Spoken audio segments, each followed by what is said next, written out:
सिर्फ 69 रुपीज में Lucknowi biryani. City bus stand के सामने बी ग्रैंड फैमिली रेस्टोरेंट में सिर्फ 69 रुपीज में मिलेगी बारिश के इस मौसम में एक कप सही कॉम्बो।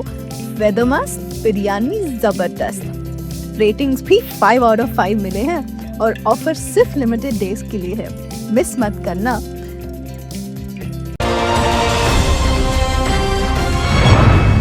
मैं हूं आबिद हुसैन शेख, आपका खैर मकदम है 4TV न्यूज कर्नाटक एक्सप्रेस में। सबसे पहले नजर आज की हेडलाइंस पर।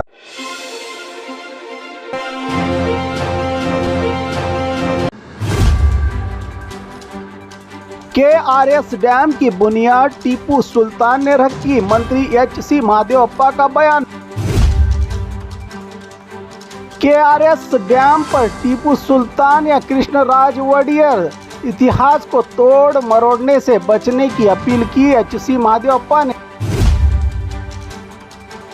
KRS डैम पर टीपू सुल्तान को क्रेडिट, उठने लगे सवाल। वजीर महादेवप्पा के बयान पर बड़ा कंट्रोवर्सी।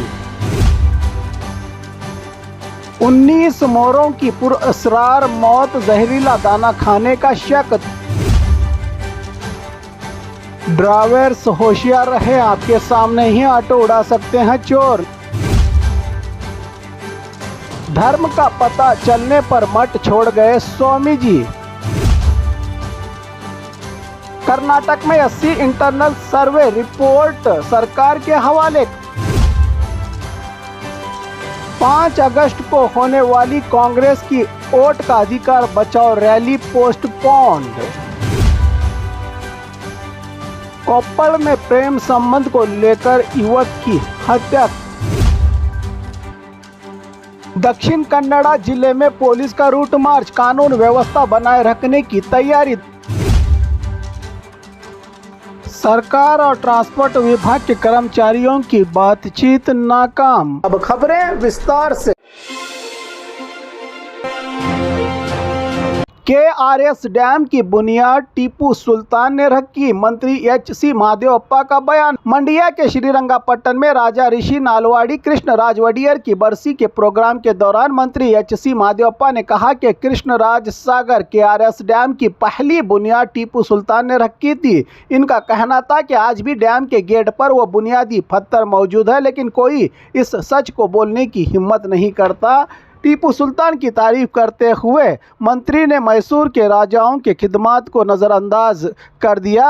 अपनी बात को आगे बढ़ाते हुए कहा कि टीपू सुल्तान ने देवदासी निज़ाम को खत्म किया, गरीबों को ज़मीन के लिए नया कानून लाया, मगर ज़मीन सिर्फ हकदारों को दी, नाजायज़ कब्जे को हटाया। टीपू सुल्तान ने हिंदू मंदिरों और मुस्लिम मसाजिद दोनों का एहतराम किया है। इनका ताल्लुक न सिर्फ धर्म से था बल्कि इंसानियत से था। इन्होंने गुब्बी और हरियूर जैसे इलाकों को बिजनेस का सेंटर बनाया और अंग्रेज़ों के खिलाफ फ्रांस से दोस्ती की। भारत में रेशम के कारोबार को इंट्रोड्यूस करवाया। टीपू सुल्तान को इन्होंने अंग्रेजों के खिलाफ लड़ने वाला एक अजीम आज़ादी का मुजाहिद करार दिया। मंत्री HC महादेवप्पा ने अब इनके बयान पर कंट्रोवर्सी शुरू हो चुकी है कि KRS डैम की बुनियाद आखिर किसने रखी। KRS डैम पर टीपू सुल्तान या कृष्णराज वडियर इतिहास को तोड़ मरोड़ने से बचने की अपील की। HC महादेवप्पा ने श्रीरंगापट्टनम में दिए गए बयान पर CH महादेवप्पा ने खुलासा किया कि KRS डैम के फाउंडर सिर्फ और सिर्फ महाराजा नालवाड़ी कृष्णराज वडियर थे, जिन्होंने 1911 में इसकी बुनियाद रखी। इसी दौरान निर्माण के काम में पुराना पत्थर मिला, जिस पर 1794 की तारीख और फारसी जबान में कुछ तहरीर मौजूद है, जो शायद इस इलाके में पानी के पुराने सिस्टम के प्लान की तरफ इशारा करता है। इसका मतलब ये नहीं कि टीपू सुल्तान ने KRS डैम बनाया था। HC महादेवप्पा ने कहा कि टीपू सुल्तान को डैम का फाउंडर कहा, ना ही कृष्णराज वडियर की खिदमत से इनकार किया है। महज एक ऐतिहासिक दस्तावेजात का हवाला दिया गया है। इन्होंने जनता और मीडिया से अपील की कि बिला वजह कंट्रोवर्सी और उलझन न पैदा करे। असल मकसद सिर्फ जनता को लोकतंत्र और इतिहास से जोड़ना है, ना कि किसी व्यक्तित्व या झूठे दावे करके, कहा HC महादेवप्पा ने।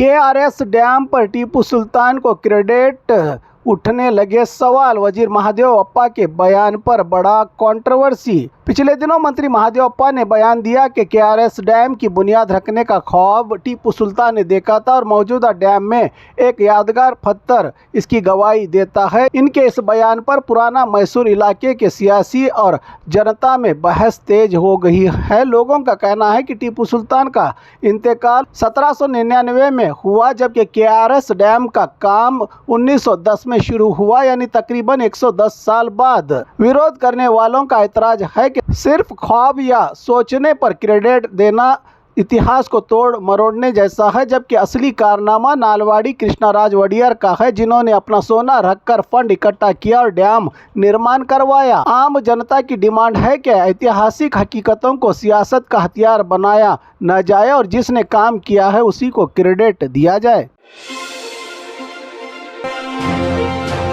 19 मोरों की पुरअसरार मौत, जहरीला दाना खाने का शक। तुमकुरू जिला के मुदिगेरी तालुका के हनुमंतपुर गांव में एक अफसोसनाक मामला सामने आया है, जहां 19 मोरों की पुरअसरार मौत वाक़या हुई है। मकामी किसान जब खेतों में काम के लिए पहुंचे तब उन्हें करीब के खेत में मोर मुर्दा हालत में मिले। मरने वाले मोरों में 5 नर और 14 मादा मोर शामिल हैं। शक जाहिर किया जा रहा है कि मोरों ने जहरीले बीज या केमिकल मिला दाना खाया होगा, जो फसल होने के दौरान खेत में डाला गया था। मौके पर फॉरेस्ट विभाग के अधिकारियों और जानवरों के डॉक्टर पहुंचकर पंचनामा किया। तमाम मुर्दा मोरों के जिस्म का पोस्टमार्टम करके फॉरेंसिक लैब को भेजा गया है, ताकि आगे की जांच की जा सके कि मौत की असल वजह क्या है। ये वाकया कुदरती हुस्न और जंगली हयात की सुरक्षा पर एक संगीन सवालिया निशान छोड़ रहा है।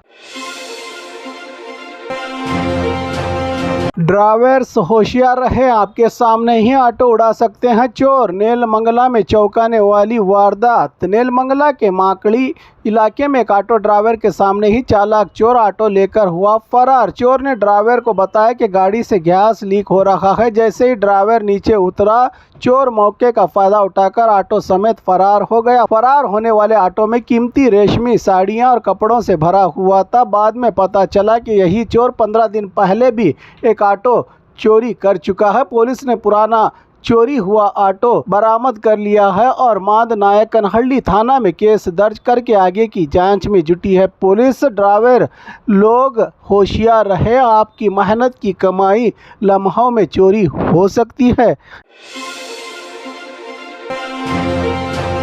धर्म का पता चलने पर मठ छोड़ गए स्वामी जी। मुस्लिम होने के कारण भक्तों ने किया गुरु मानने से इनकार। चामराजनगर जिला के गुंडलुपेट तालुका के चौड़ेहल्ली गांव में रही मशहूर गुरु मल्लेश्वर मठ में उस समय बड़ा विवाद खड़ा हो गया, जब 22 साला निजलिंग स्वामी, पहले का नाम मोहम्मद नासिर, ने अचानक मठ छोड़ दिया। स्वामी मूल रूप से मुस्लिम थे, लेकिन लिंगायत धर्म से प्रभावित होकर लिंग दीक्षा ली थी और मठ में 1 महीने से ज़्यादा समय तक स्वामी के रूप में सेवा दे रहे थे। जब ये सच्चाई भक्तों के सामने आई कि वो मुस्लिम समुदाय से थे पहले, तो कई भक्तों ने उन्हें गुरु के रूप में स्वीकार करने से मना कर दिया। विवाद बढ़ने पर निजलिंगा स्वामी ने अपने सामान के साथ मठ को छोड़ दिया। ये घटना धर्म, पहचान और सामाजिक स्वीकार के बीच टकराव को उजागर करता है। आस्था की राह पर पहचान की दीवार बन गई।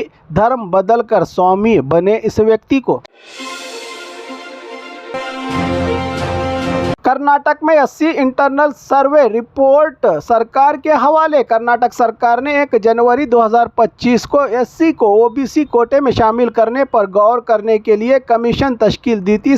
नाग मोहन दास की कमीशन ने आज सरकार को 1766 पन्नों वाली रिपोर्ट पेश की है। यह रिपोर्ट मोबाइल ऐप के जरिए 60 दिनों में एक लेटेस्ट टेक्नोलॉजी सर्वे पर बनाई गई है, जो 5 मई से 6 जुलाई तक चला। ये सर्वे, इसमें 27 लाख से ज़्यादा परिवार और 1 करोड़ 79 लाख लोगों का डेटा इकट्ठा किया गया है। कमीशन ने कहा कि यह रिपोर्ट सरकार की अब जायदाद है। कबूल करना या रद्द करना सरकार का फैसला होगा। आने वाला वक्त ही बताएगा कि सरकार इस रिपोर्ट पर क्या फैसला लेती है, जिसको लेकर सीएम सिद्धरामैया ने कहा कि 6 अगस्त को कैबिनेट में इस पर फैसला लिया जाएगा। 5 अगस्त को होने वाली कांग्रेस की वोट का अधिकार बचाओ रैली पोस्टपोन्ड। कर्नाटक में 5 अगस्त को होने वाली कांग्रेस की वोट का अधिकार बचाओ रैली झारखंड के पूर्व सीएम शिबू सोरेन के मौत के चलते पोस्टपोन्ड की गई है। कांग्रेस लीडर डीके शिव कुमार ने बताया कि राहुल गांधी और मल्लिकार्जुन खड़गे उनके आखिरी रसूमात में शामिल होने के लिए झारखंड जाएंगे, इसलिए रैली अब 8 अगस्त को फ्रीडम पार्क बेंगलुरु में होगी। उन्होंने कहा कि शिबू सोरेन एक बुजुर्ग कबायली रहनुमा थे और ऐसे मौके पर रैली करने से गलत मैसेज जाएगा, इसलिए यह फैसला लेना पड़ा हमें। डीके शिव कुमार ने पार्टी के कार्यकर्ताओं जनता से अपील की कि वो 8 अगस्त की रैली के लिए पहले से ज़्यादा जोश और खरोश से तैयार रहें, क्योंकि 5 अगस्त की बजाय अब 8 अगस्त को रैली में राहुल गांधी का धुआंधार खिताब होगा। लोकतंत्र और वोट का अधिकार बचाने को लेकर कहा डीके शिव कुमार ने।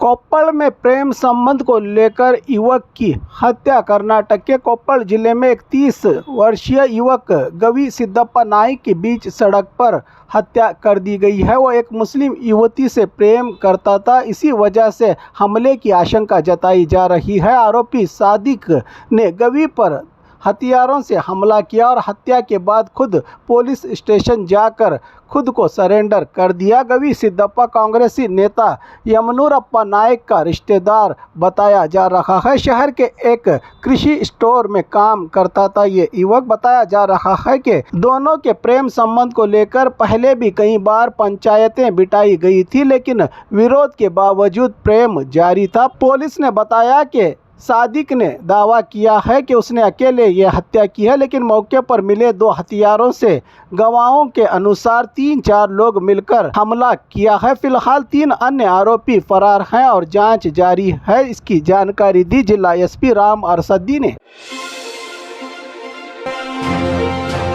दक्षिण कन्नड़ा जिले में पुलिस का रूट मार्च, कानून व्यवस्था बनाए रखने की तैयारी। दक्षिण कन्नड़ा जिला बंतवाल शहर में पुलिस द्वारा रूट मार्च पथ संचलन का आयोजन किया गया।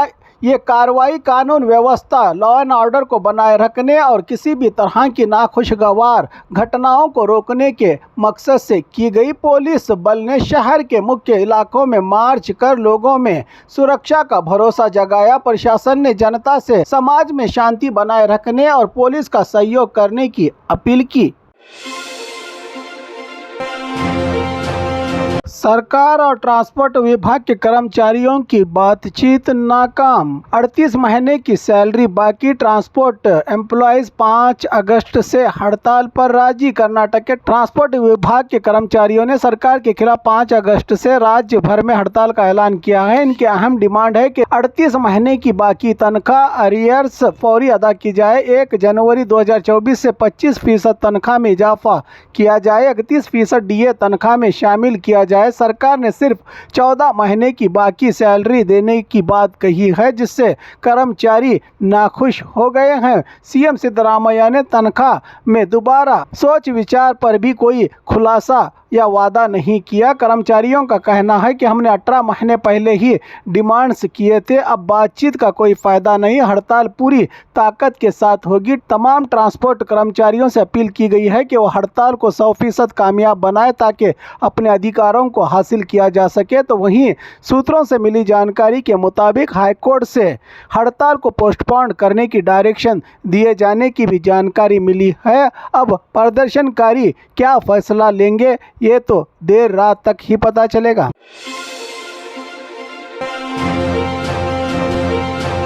और खबरों के लिए देखते रहिए 4TV न्यूज़ कर्नाटक एक्सप्रेस।